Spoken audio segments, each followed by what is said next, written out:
Hello, everyone. Just want to welcome you all this evening to our first webinar of the autumn winter season. My name is Sean Doorley, and I'm a Drystock advisor based in the Teagasc office in Longford, and I'll be your host this evening. This evening's webinar is brought to you by the Teagasc Advisory Services in the Roscommon and Longford region. And this evening's webinar is giving you an update on information regarding so the various schemes that are available now at the moment to farmers, and there are a number of deadlines approaching soon. And this is just to give you an update on them and I suppose what's required as regards these schemes. So this evening we have two presentations by two of my colleagues, Charlie Devaney, who is a Drystock advisor based in Teagasc Castlerea, and also Colm Murray, who again is a Drystock advisor based in the Castlerea office. They both will be presenting this evening. We also have Fintan Griffin, who is a Walsh scholar based in the Teagasc office, Castlerea.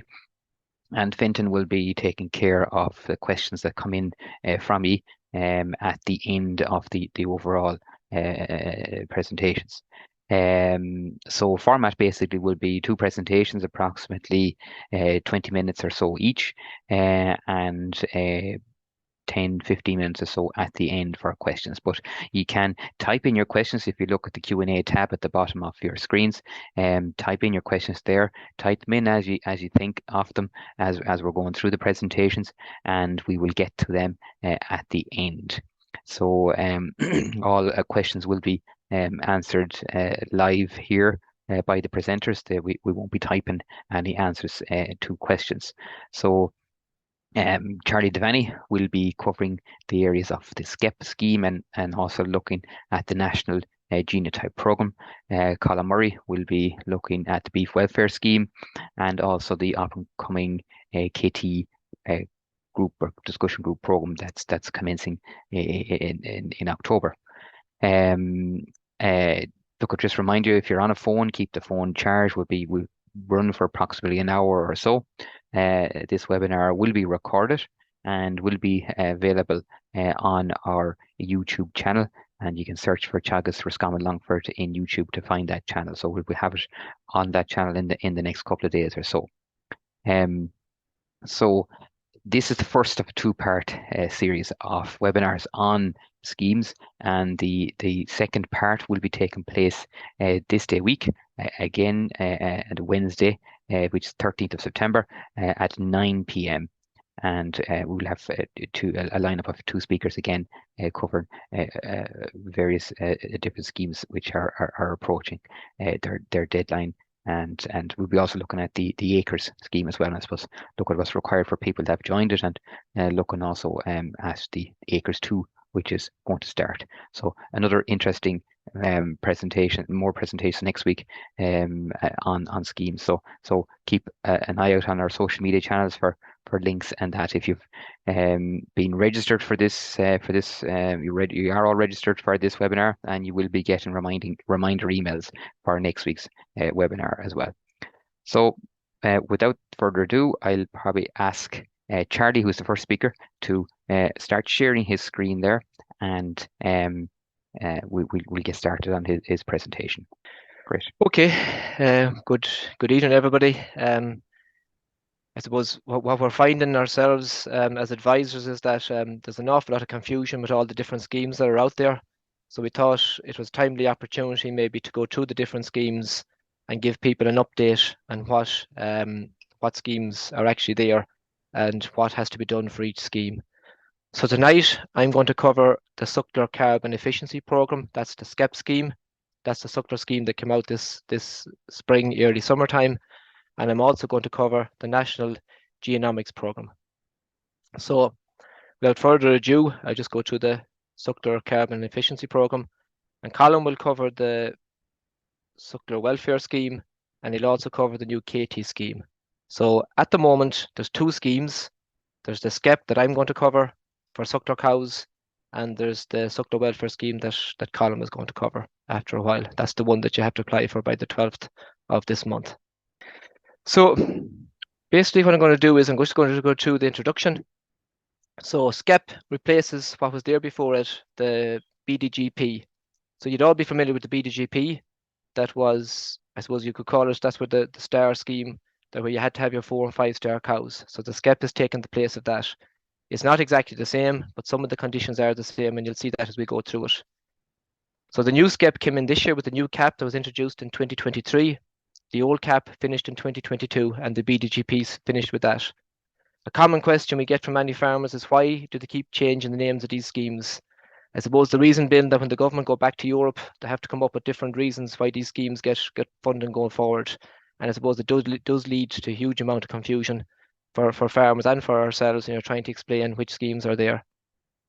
The SCEP is going to be a 5-year scheme, and the objective of the scheme is to provide support to beef farmers to improve the environmental sustainability of the national beef herd. So basically, as we all well know, sustainability is the big word going forward, and we have to have a sustainable suckler herd. And the more we can do that, the more we're going to be able to stay a suckler farm. And I think that's very important for a lot of the areas, say in Longford and Roscommon, that suckler farming is well suited to. This programme is co-funded by the European Union, and participation is voluntary. So anyone that wanted to enter the scheme had until the 22nd of May to apply for it, and over 20,000 farmers have been accepted into the scheme. Approvals are all out, so if you applied to the scheme at that time, you should be aware, or should have got a letter stating that you're now in the scheme. So I suppose this is a little bit confusing. The next line, so the scheme runs from the 1st of January 2023 to the 31st of December 2027, but for the purposes of the first year, it's your calves that are born after the 1st of July 22 up to the 30th of June 2023. So that can be a bit confusing for people. So the scheme was actually the scheme only opened on the 22nd of May, but yet it was for animals that were born since the 1st of July 22.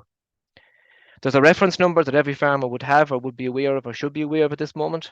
So that's picked your 3 years from the years 2016 to 2021. So you can pick the 3 best years, or you could decide to lower that figure down if you wanted to yourself at the time. So the payment is €225 per hectare for the first 15 hectares and €180 per hectare for the remaining hectares up to a maximum payable area. So basically what it works out of, especially in the area around here that we're not that highly stocked, it's working out around €150 for the first 22 cows and €120 for each cow after that, up to a maximum payable amount. So to be eligible for the scheme, these are just the basic requirements. You have to be at least 18 years old. You have to have an active herd number, so you have to have a herd number in your name, obviously. And this is one you need to be aware of. You have to have a BIS application submitted each year. So there was the scheme, so in the last cap, it was BPS is what it was called, up to 2022. And now, of course, the name has been changed again for different reasons, and it's now called the BIS application from 23 going forward. As was most of us know it as a single farm payment application, the one we do every May time. So that application has to go in for each year of the scheme, and if it doesn't, you won't get any payment in the scheme. You have to be a member of SBLAS on the 16th of October 23, and for each year of the scheme. So this is the Board BIA application that everybody has to be in.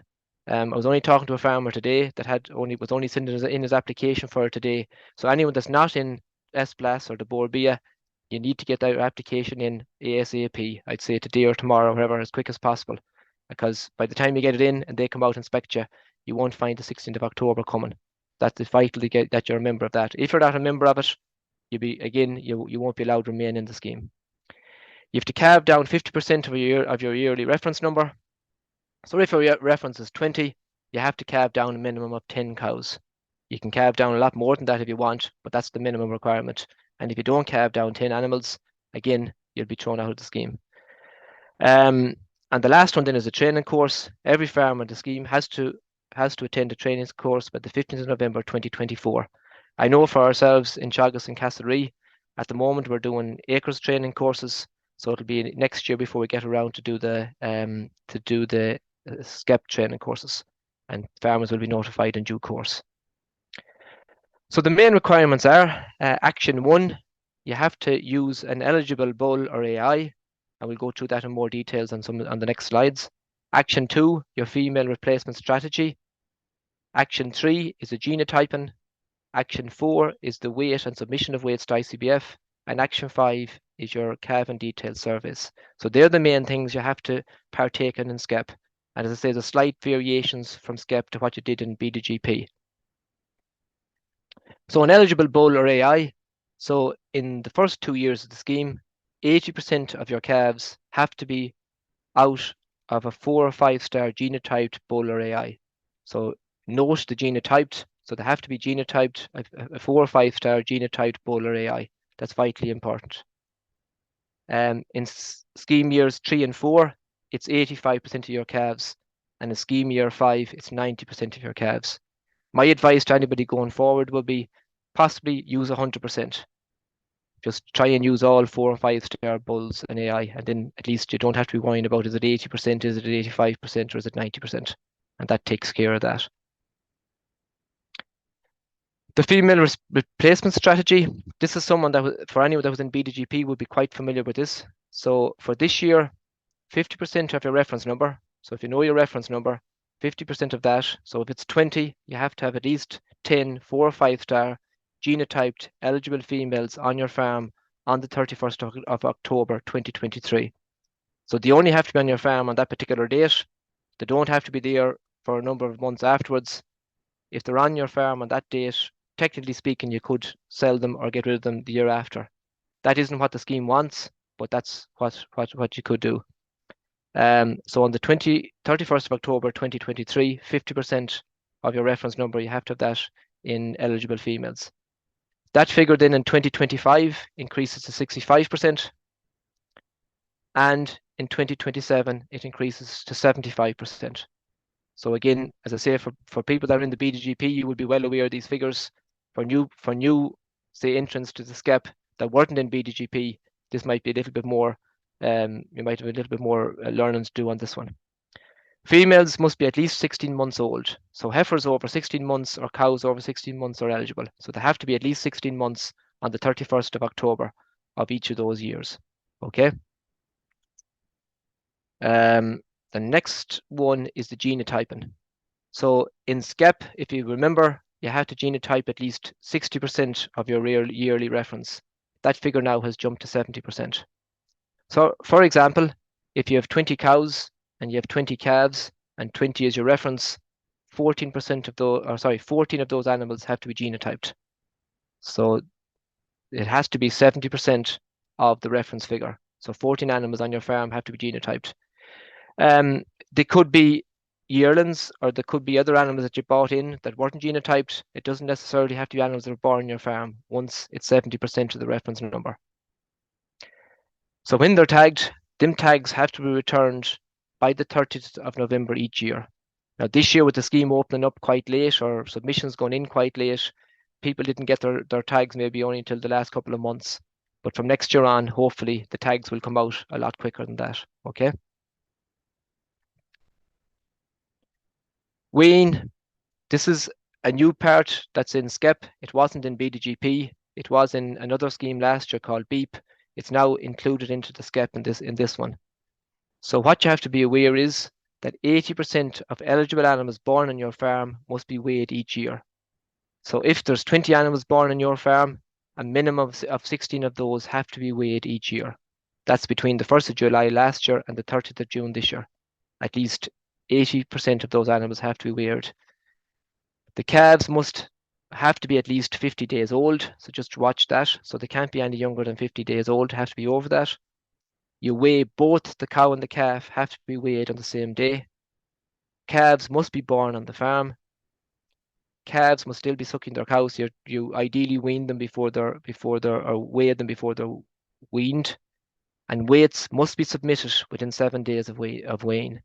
I suppose ideally ICBF want those weights to be submitted on their ICBF online. A lot of farmers are doing that. And again, if you want to get a paper format out, you have to request that to send your weights back in. So there's different details and surveys that have to be recorded. And again, farmers that were in the BDGP will be familiar with some of these. So the first commitment is when you're registering your calf, you have to register the sire of that calf and what the calf and difficulty was. Was the calf easy calved or hard calved? You can then go online on ICBF and record the birth size and the calf vigor of that calf. So these are all supposed to be recorded. I have come across a couple of cases myself recently with SCEP where the calf sire wasn't recorded. So it's important to record that at birth. Commitment 2 then, and this is where when the calf is over 5 months of age, you record the quality, the calf docility, the dam docility, the calf milkability, dam mothering ability, dam feet and legs, the dam teat score, dam mother score, and dam if you sold a cow, why she departed. And when you're recording the quality and the docility and these different qualities, you compare them to the animals on your farm. So it's how they compare to the other calves on your farm. So if you have very good calves, your poor calf, you might put him down as poor comparing to your other good calves, but yet he might be a lot better than your neighbour's calf, or vice versa. But he's compared to the animals on your farm. The same goes with docility. So they all have to record it. And again, they're at the moment, unless you request the forms to be sent out by post, they were sent out in the BDGP. They're not been sent out in SCEP unless you request it. All these have to record it on the ICBF system where you can log in using your username and your password. So we've already mentioned the training courses and the animal handling course. So there's 2 courses that have to be completed before the 15th of November 2024. They're 2 half-day courses. And what will happen in most cases, these 2 courses will be put into one day and offered to farmers in that way. The applicant must be in attendance. So unlike other schemes in the past, it's the applicant that has to attend the course. It can't be a substitute or it can't be someone you nominate. That would have worked in other schemes. And most schemes now, or all schemes as far as I see going forward, it has to be the applicant that won't allow a substitute. So the applicant has to attend. And in the case maybe where someone is quite feeble or sick or not able to attend, you'd have to get a note from your doctor stating that in that case. There's no payment for attending the training course this time round. So there is in the ACRE scheme, there is a payment for that, but not in the SCEP scheme. You have to do the training, but there's no payment for it. And again, I stated this early on, if the courses aren't completed by the 15th of November 24, that's a vital part of the scheme. They won't allow you to remain in the scheme if that course isn't completed. So just to go through it and for a conclusion, just ensure you have enough 4- and 5-star eligible heifers on your farm on the 31st of October 23. And again, you can check that by logging on to ICBF and seeing that the figures are up there on the front screen. Make sure you use a genotyped 4- and 5-star bulls in AI. And just with the bull, if you're leasing or hiring in or borrowing a bull from your neighbour, that bull has to be moved on the AIM system. So you have to go into the department and physically transfer that bull from their herd into your herd and back out when the bull is going out. And it's important that whatever calves are born out of that bull, if you're hiring them in, that them calves correspond with the dates that the bull was on your farm. So that's something that might catch out some farmers. So just be careful with that.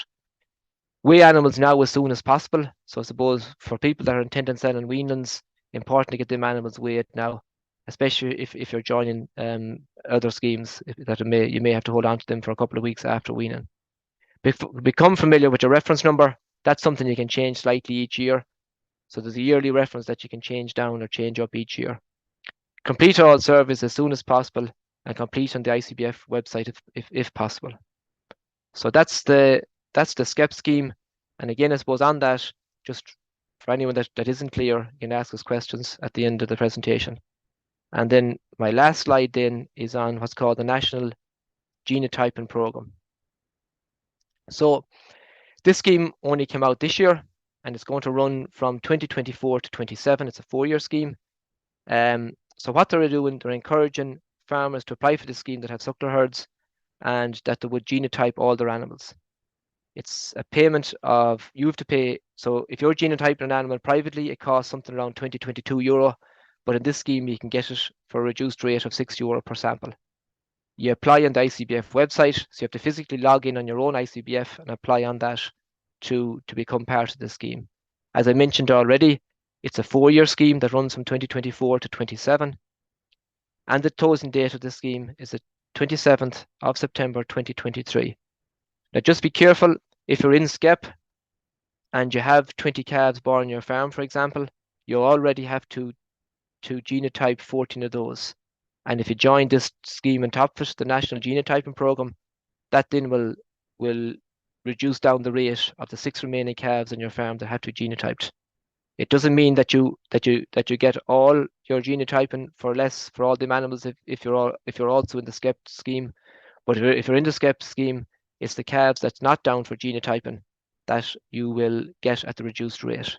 Okay, so that's me finished for now. So I'm going to stop sharing my screen, and Colm will come on next, and then we can have questions at the end. Okay. Okay. Thank you, Charlie, for that excellent presentation. And up next is Colm Murray. So Colm, you can start sharing your screen there, and I'll hold on till we'll check if everything's okay.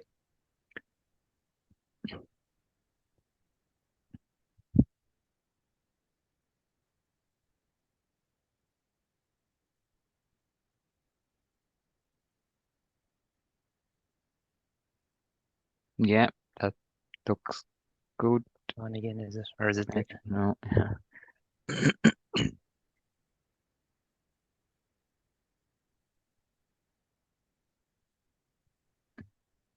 We were at the start. Yeah. Great. Okay, Colm. Okay, thanks, Sean.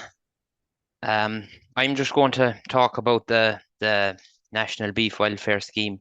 It's I suppose it is replacing the scheme that was there last year, the BEEP scheme.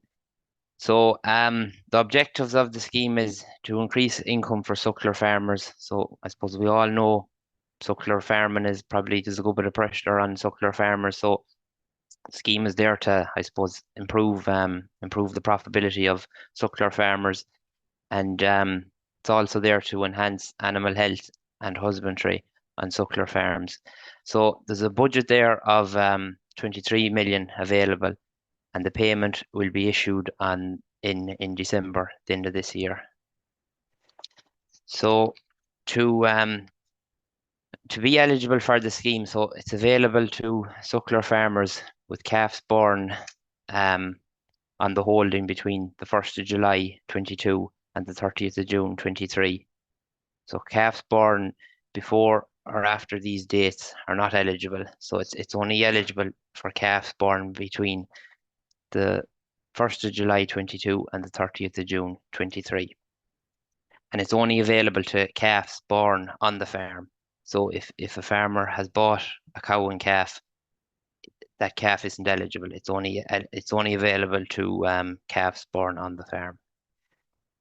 So the scheme opened on the 3rd of August 23, and it's open until next week, the 12th of September, and it's an online application that has to be done. So a farmer can do it through his own ag food account, or he can contact his planner or his advisor to do the application. So there's 2 mandatory actions in the scheme, and they need to be completed by the 1st of November 23. So the 2 actions is meal feeding and meal feeding pre-weaning and post-weaning, and IBR testing. So the scheme is closing the 12th of September, so that there'll be no late applications, because these 2 actions have to be completed by the 1st of November. So the meal feeding, so we'll just talk about that. So meal must be fed 4 weeks before weaning and 2 weeks after weaning to reduce stress on calves. So basically you have to meal feed for 6 weeks. So the concentrate must contain appropriate minerals and vitamins, and the payment is €35 per calf, up to a maximum of 40 calves. So I suppose most farmers are meal feeding their calves. So if you could avail of it, it is good. So I suppose the maximum you can get for the meal feeding is €1,400. So just say you're meal feeding for 6 weeks. So that's 42 days. And just say you feed 2 kilos a day, and just say that's 84 kilos, and your meal say is costing about 350 euros a ton. So that's about 30 euros you're getting charged. That's costing you 30 euros. So it is covering the meal feeding. The other mandatory action then is the IBR testing. So IBR testing must be carried out by a vet.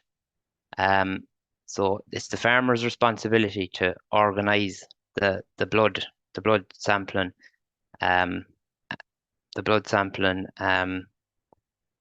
It's the farmer's responsibility to organise the vet to do the blood sampling, and it's up to 20 animals in the herd that have to be tested for IBR, and the samples need to be in the lab by the 1st of November.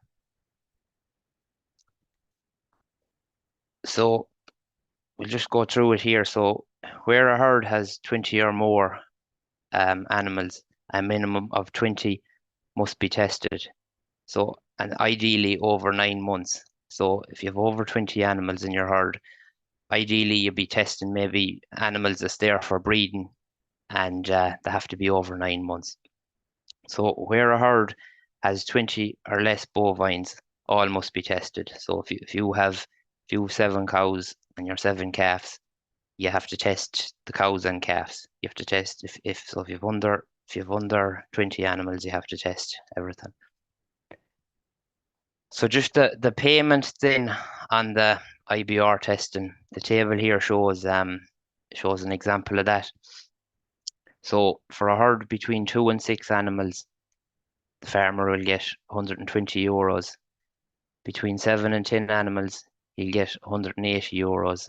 And between 11 and 15 animals, he'll get 250 euros. And between 16 and 20, he'll get 300 euros. A lot of questions have come in just regarding what vets are charging to do this IBR blood testing.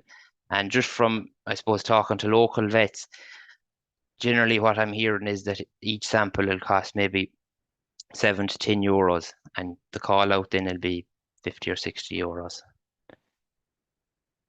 So that table here, it shows all the payments. So the meal feeding at 35 euros per calf, up to a maximum of 40 calves, and there's the table of the IBR testing. So this is just an example then of a farmer. So a farmer has 25 suckler cows with 25 calves.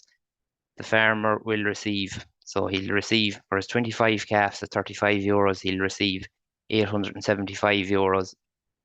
He has over 20 animals in the herd, so he'll get 300 euros towards the IBR testing. So his total payment is 1175 euros.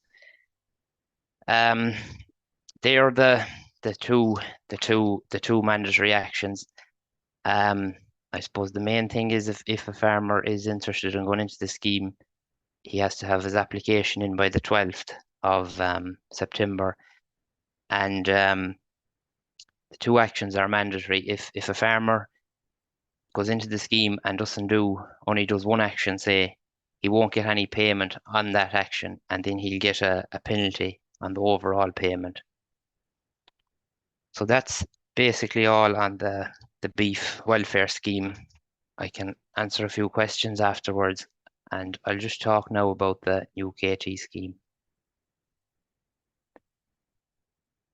So the new knowledge transfer scheme, so it's basically to transfer knowledge through groups. The payment available for the farmer is 750 euros per year. It's jointly funded by the EU and the National Exchequer, and it's a 3-year program. So I suppose the big change from this scheme now to the other older KT scheme, so there's no national events, there's no nominees like the scheme Charlie talked about earlier on. So if you sign up for it, you have to attend the meetings yourself. You can't nominate someone else to go to attend the meetings. There's no joint meetings. So you can be only in one group. You can't be in a number of different groups. Groups are not enterprise specific. So in the old KT scheme, you could have a group and it would be just for beef farmers and a group, say, just for sheep farmers. But in this new scheme, it's not enterprise specific. So you could have farmers, you could have a group, and you could cover maybe information on beef and sheep. So it doesn't have to be enterprise specific. The participants must attend 8 group meetings per year. So you need to attend 8 group meetings per year, and there's a one-to-one meeting then as well with your advisor. So to be eligible for the KT scheme, so you have to be over 18 years old. You must be active herd. You must have an active herd number, so you have to be the active farmer. You can't be a herd keeper. So you must submit a BIS application in 23 and in the period of 24 and 25. So you must complete your BIS for the next 3 years. The participant KT facilitator must be authorized as a BIS agent for the participant. So if you're in a group with an advisor, he has to be linked to you regarding your BIS application. So participants are not allowed to transfer between groups. So you can't be jumping from one group to another. Participants must confirm their participation online. So if you sign up to a group, say with me or Charlie, you have to log on to your own AgFood account and accept that you're going to join our group. I suppose that's to probably eliminate there was where people were in or where there was groups set up and maybe it was probably abused. Farmers didn't really know what group they were in, so that puts an end to that. So you have to confirm online that you're signing up to that group. And the other thing then is meetings must be in person. So online meetings are not permitted. I suppose the other things there too is so the department, they can carry out inspections as well. The group size then is probably, I think, 10 to 20. That's what the department are looking for. The group then has to be set up by the 31st of October. So if you are interested in signing up to a group, that would want to be done by the 31st of October. I suppose the meetings then would probably be an hour and a half to 2 hours. And for a meeting to be eligible, say, there needs to be 50% attendance at the meeting. So that's kind of it really, Sean. If there's any questions, I'll answer them. Yeah, you can stop sharing there, Colm.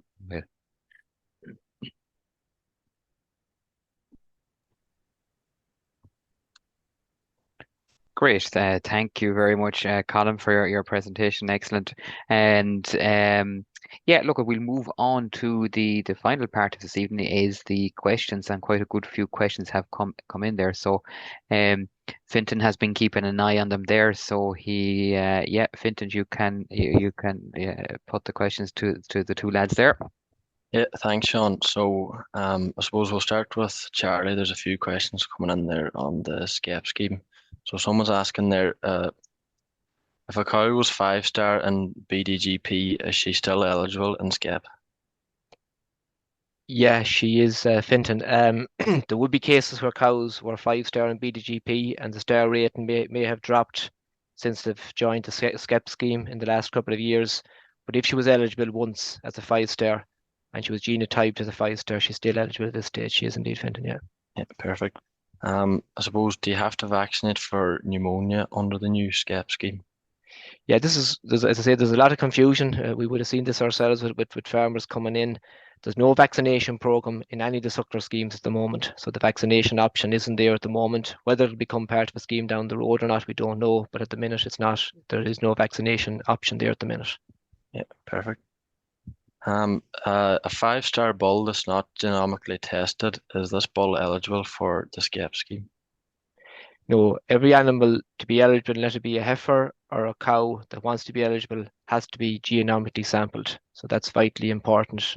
We'd have seen that in the past where farmers bought 4 and 5-star bulls, but when they weren't genomically sampled, they didn't qualify the farmer for the particular measure they were trying to meet, both with heifers and cows. Okay. Yeah. Suppose we'll go to you next, Colm. Just on the beef welfare scheme there. Yeah. If a farmer buys in a cow and calf, is this calf eligible for payment? No, the calf has to be born on the farm. So he has to be born and registered on the farm. So if you buy in a cow and calf, the calf isn't eligible.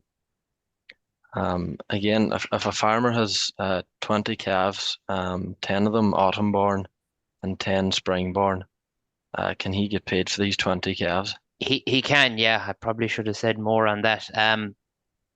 He can get paid on the 20, provided he has probably didn't mention it. He'll have to keep receipts and dockets. So if he can prove that he has meal fed them calves, he can get paid. Yeah, and then again, Colm, just on the ABR testing there, do the department select animals for the ABR testing? No, the department don't. That's I suppose the vet and the farmer itself will decide what has to be done. The department aren't going to tell you what animals need to be done. I think they just want to get the testing done really and see is it an issue out there. Yeah, perfect. I suppose on the KT scheme then, Colm, can a farmer be in 2 different KT groups? No, you can be only in one group. The old scheme you could be in 2, all right, but with the new KT you can be only in one group. Yeah, and then just again on the KT, does a farmer have to be in board BA to join these KT groups? No, he doesn't have to be in board BA for the KT, or he doesn't have to be in KT either for the beef welfare scheme. He does have to be in it though for the SCEP scheme that Charlie talked about. Yeah, perfect. So back to you, Charlie, for this one. It's on the SCEP scheme again.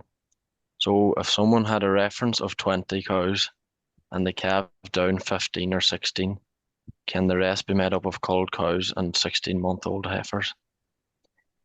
I suppose it's hard to know how to answer that one because it's Yeah. like you can get away with calving down 50%. So if your reference figure is 20, you can get away with calving down a minimum of 10.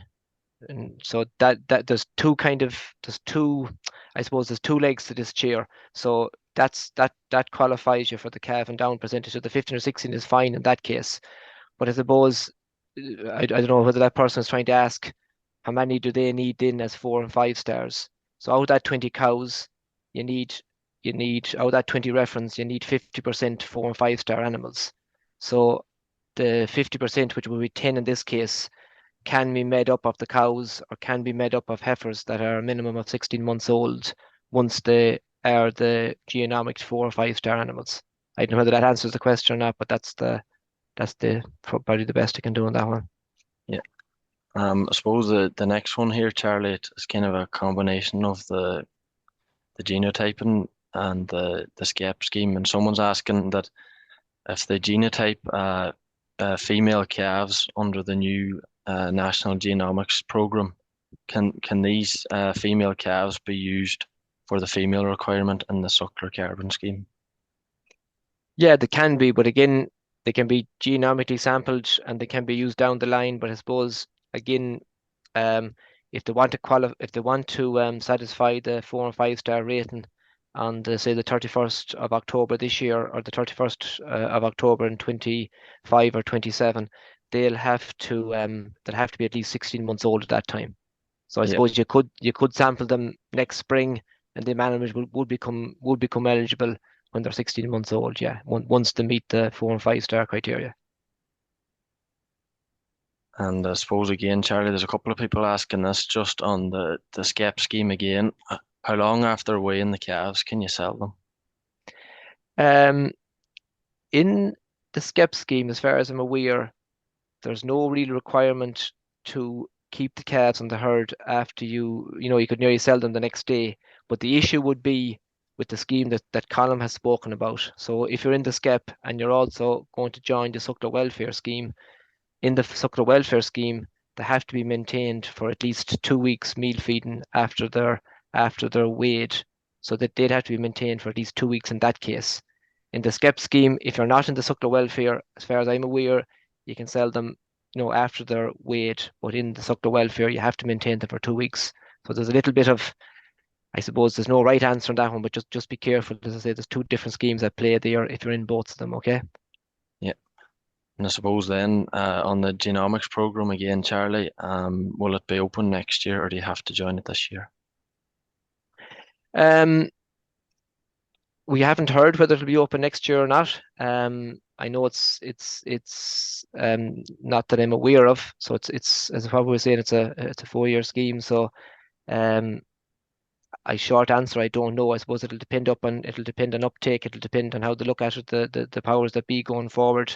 If the uptake is good and they satisfy what they want, they may not open it next year. But I suppose that's something that maybe will be decided, as I say, with the powers that be further down the line. Yeah, perfect. Suppose then, Colm, on the beef welfare scheme, someone was asking, is there a particular spec for the meal? And then what is the minimum amount of meal that is required to be fed? Well, I think on the spec, it just says that it has appropriate minerals and vitamins. So I suppose probably the Wainland crunches or nuts, it'd be okay. Just then on the amount to feed, I think there is something that says a minimum of 1 kilo, as far as I know. But I think, but look, a kilo a meal, it's fairly small anyway. But I think it's a minimum of 1 kilo a meal. Yeah, that they recommend to feed. It's more a recommendation, I think they say, other than that you have to do it. Yeah. I suppose, Charlie, back to the genotyping scheme then again. Will someone's asking, I suppose, will the tags be issued along with the BVD sample tags early in the year, or will they be sent out as button tags later in the year? I suppose similar to what you got in the BDGP and SCEP. Yeah, the plan seems to be, say, in the genotyping program, that you'll be tagging the calves at birth like you do when you register them. So in the genotyping program, you won't be. I suppose that's the disadvantage of genotyping in the SCEP scheme. You could have a calf that's 3 or 4 or 5 months old by the time you get to tag them. But in the genotyping program, it seems to be done from, at birth or as soon after birth as you can do it. Yeah. I suppose, Colm, again on the beef welfare scheme, do meal invoices have to be uploaded to prove meal was fed, or do these only have to be kept for, I suppose, if you got an audit? Yeah, they don't need to be uploaded, but just if you had an audit or an inspection, you'd have to be able to produce them receipts and dockets. It could be just I suppose an admin inspection. Even they might just contact you and say that they want this information, and I suppose once you've the kind of dates and able to show that you've paid 4 weeks before weaning and 2 weeks after, you should be okay. Yeah. And I suppose again, Colm, and you've covered this one, but what is the maximum number of calves payable in the beef welfare under the meal feeding? It's 40 calves, so the maximum is 40 calves. So your 40 calves at €35, you're getting €1,400 to creep feed your calves. And then again, I suppose you have this covered too, but what is the date the blood samples have to be uploaded? Or what date do the blood samples have to be submitted, sorry, and then who uploads the results? Well, they have to be in the lab by the 1st of November, and that's the vet's. I think it's your responsibility to organise the vet to take the samples, and once he takes the samples, then it's his responsibility to get them to a lab.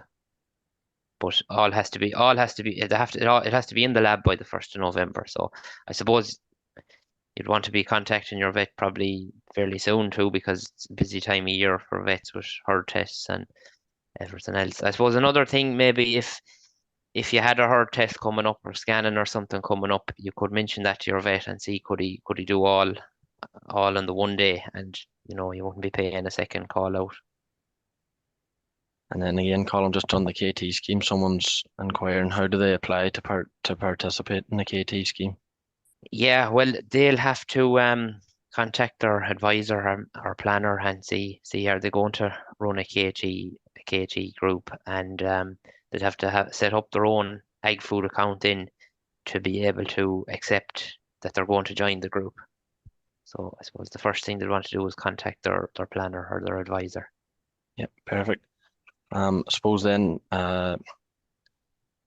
again, Colm, can you pick any animal from your herd for the ABR testing once they're over 9 months old? So I suppose could you do maybe calves or weanlings there that are 10 or 11 months old? You can, yeah, but I think ideally they want to target animals over 9 months old, and say animals that you're keeping for breeding. So if you had maybe yearlings that were going to be replacements, they'd probably ideally what you should be targeting, or animals basically for breeding on the farm. And if you've under 20 animals, then they'll just sample everything. Yeah, But perfect. ideally breeding animals. I suppose again, Colm, just on the KT scheme, there's a couple of people asking there, can organic farmers join the KT scheme as well? They can, yeah. There could be a group set up specifically for organic farmers, or suppose it depends, and yeah, there would be organic farmers can join a group. I suppose ideally if they could join an organic group, it'd probably be the best for them. Especially there's a lot of new entrants to organics, so ideally if they could join a group that's specifically for organic farmers. Yeah, perfect. Suppose back to you, Charlie, just on the SCEP scheme again there. Someone's asking, they've pedigree cattle that are not 4 and 5 stars. Will these qualify for SCEP? So they're not 4 or 5 star. The same as commercial animals, if they're not 4 or 5 star, they won't qualify. So whatever animal they have, they have to be a genotyped 4 or 5 star animal to qualify for the SCEP scheme. And then again, back to you, Colm, just on the KT. Well, I suppose someone's asking, is it just for 1 year? No, the KT is it's a 3-year program. So Yeah, you're joining for 3 years. Again, just Colm, 1 or 2 more on the beef welfare scheme. Can you ABR test now before the 12th of September? Well, it's not an IBR test you're doing. It's blood samples you're taking. Yeah. But once you put in, you can, I suppose, but just maybe put in your application as soon as you can. Yeah. Once you've your application in, I'd say you're okay. You can sample away then. And then just again on the KT, I suppose, Colm, someone was wondering, but you've answered this one already. Who do you go to look to join a KT group? So I suppose your advisor or your planner. You contact them. I suppose then one there again, Charlie, on SCEP. Someone is just asking about the courses for the SCEP. So I suppose the 2 half-day courses or the full day course. Will these be held in the evenings, or is there any chance these could be held in the evenings for farmers that are working off farm?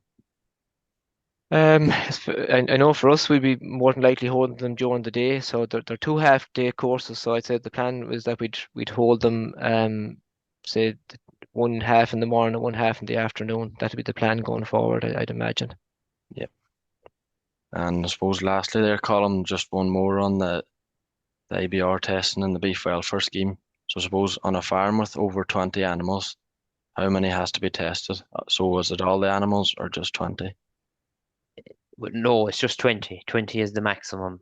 The maximum you have to test, and yeah, if you have over 20, just do your 20 animals. Yeah, perfect. Thanks. I think that's everything, Sean. Great, Fintan, and thanks very much for getting through those questions. Quite a good few came through, and yeah, look, what I suppose this evening was an opportunity for y'all to put your questions forward, and hopefully you got your everything clarified, I suppose, as regards those number of schemes there. So as I said at the start, this video has been recorded and will be available to you all on YouTube on the Teagasc Roscommon-Longford YouTube channel. So it'll be up there in a few days' time. And this is part one of the schemes update webinar. So we're having the part two this day week, Wednesday, and starting at 9 o'clock again. We have two more advisors who will be presenting on a few more schemes, just at acres and a few. Charlie, would you know what few others are being schemes being covered? I know acres has been covered, and Yeah, as far as I'm aware, they're going to do a bit on the new fertilizer database, just to update people yeah, on that. I think they may do a small bit on the lime and on the soil sampling schemes. Acres has been covered as well. The father scheme possibly. So it's just, I suppose, any schemes that we haven't covered tonight, they'll yeah, probably give a quick run through them the next day. And I suppose I suppose we're finding is there's such a huge number of schemes there that farmers are getting very confused, as we stated earlier on. So it's just to give I suppose, give people a small bit of clarity on what actually schemes they are in. So yeah. hopefully after both webinars, they'll be fully in tune with that, Great. Okay, so thanks to Colm and Charlie for presenting, and thank you very much, Fintan, for putting the questions to them. And I want to thank all you listeners for tuning in this evening, and hopefully we'll see you all again this day next week. So all the best, and we'll talk to you soon. Bye now. Thank you.